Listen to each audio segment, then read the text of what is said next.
सभी भक्तगणों को मेरा प्रणाम। आज के इस वीडियो में आज हम जानेंगे गुरु पूर्णिमा का आध्यात्मिक महात्म्य। आखिर बिना गुरु के आध्यात्मिक मार्ग कठिन क्यों माना जाता है?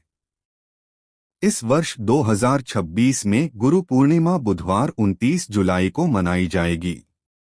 आषाढ़ मास की पूर्णिमा को पड़ने वाले इस त्योहार पर आदि गुरु महर्षि वेद व्यास का जन्म हुआ था। इस दिन बौद्ध धर्म के अनुयायी भगवान बुद्ध द्वारा सारनाथ में दिए गए पहले उपदेश का स्मरण करते हैं। गुरु पूर्णिमा 2026 का शुभ मुहूर्त।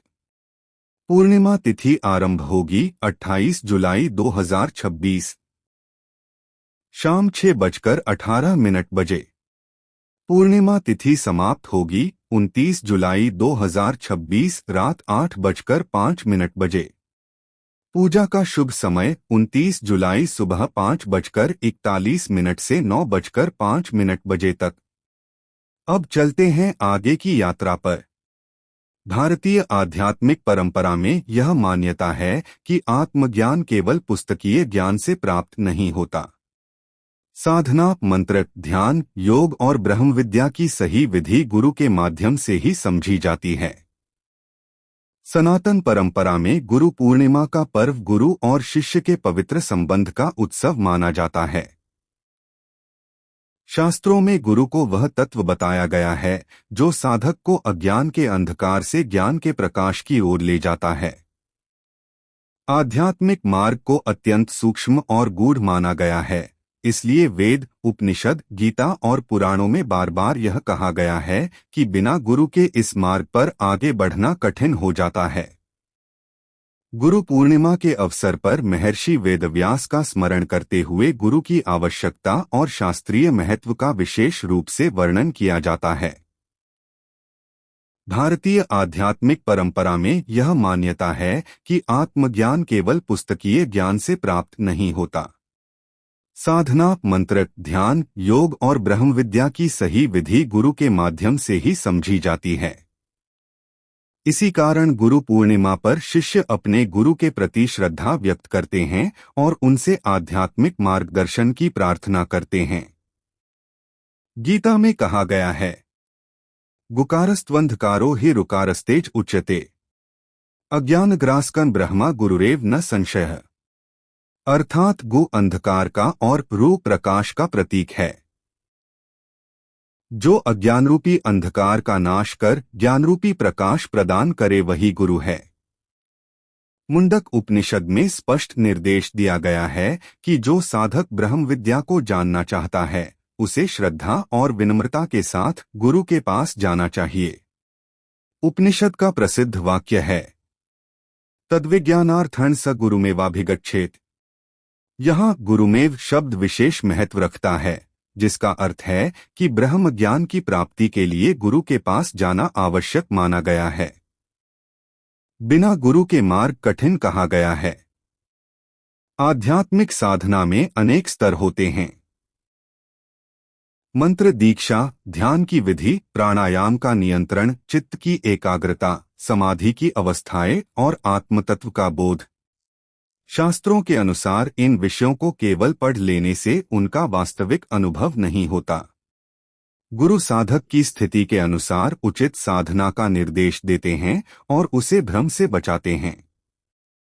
भगवद गीता में अर्जुन स्वयं भगवान श्री कृष्ण के समक्ष अपनी जिज्ञासा प्रकट करते हैं। दूसरे अध्याय में अर्जुन कहते हैं, शिष्यस्तेह शाधि मा त्वा प्रपन्नम, अर्थात मैं आपका शिष्य हूँ, मुझे उपदेश दीजिए। गीता का समस्त ज्ञान गुरु और शिष्य के इसी संवाद के माध्यम से प्रकट हुआ। गुरु पूर्णिमा को व्यास पूर्णिमा भी कहा जाता है। महर्षि वेदव्यास ने वेदों का विभाजन किया, महाभारत की रचना की और अनेकों पुराणों का संकलन किया। शास्त्रों में उन्हें जगतगुरु कहा गया है क्योंकि उन्होंने वैदिक ज्ञान को व्यवस्थित रूप में समाज तक पहुंचाया। पुराणों के अनुसार वेदों का ज्ञान अत्यंत व्यापक था और सामान्य जन के लिए उसे समझना कठिन हो रहा था। तब वेदव्यास ने ऋग्वेद, यजुर्वेद, सामवेद और अथर्ववेद के रूप में उनका विभाजन किया। इस कार्य के कारण उन्हें समस्त गुरुओं में विशेष स्थान प्राप्त हुआ और उनकी जयंती के रूप में गुरु पूर्णिमा मनाई जाने लगी। छांदोग्य उपनिषद में सत्यकाम जाबाल की कथा आती है। सत्यकाम ने ब्रह्मज्ञान प्राप्त करने के लिए ऋषि गौतम के आश्रम में प्रवेश किया। गुरु ने उनकी सत्यनिष्ठा देखकर उन्हें शिष्य रूप में स्वीकार किया और दीर्घकाल तक शिक्षा देकर ब्रह्म विद्या का उपदेश दिया। कठोपनिषद में नचिकेता की कथा भी गुरु की आवश्यकता को स्पष्ट करती है। नचिकेता ने यमराज से आत्मा और मृत्यु के रहस्य के विषय में प्रश्न किया। यमराज ने पहले उनकी परीक्षा ली और तत्पश्चात उन्हें आत्मविद्या का उपदेश दिया। यह उपदेश गुरु और जिज्ञासु शिष्य के संवाद के रूप में प्रस्तुत किया गया है।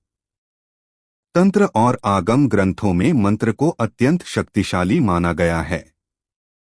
शास्त्रों के अनुसार मंत्र तभी फलदायी होता है जब उसे योग्य गुरु से विधिपूर्वक ग्रहण किया जाए। गुरु मंत्र का उच्चारण, स्वर, न्यास और जप की मर्यादा बताते हैं। कुलार्णव तंत्र में कहा गया है कि गुरु द्वारा दी गई दीक्षा साधक के लिए आध्यात्मिक जन्म के समान होती है। बिना दीक्षा के मंत्र साधना को अपूर्ण माना गया है। भारतीय संस्कृति में गुरु को अंधकार से प्रकाश की ओर ले जाने वाला माना गया है। इस दिन श्रद्धालु अपने आध्यात्मिक गुरुओं, शिक्षकों और माता-पिता के प्रति आभार व्यक्त करते हैं और उन्हें उपहार या सम्मान स्वरूप वस्तुएं भेंट करते हैं। सुबह जल्दी उठकर स्नान करने के बाद पूजा में गुरुओं को वस्त्र, फल और दक्षिणा अर्पित की जाती है। ओम श्री गुरुदेवाय नमः।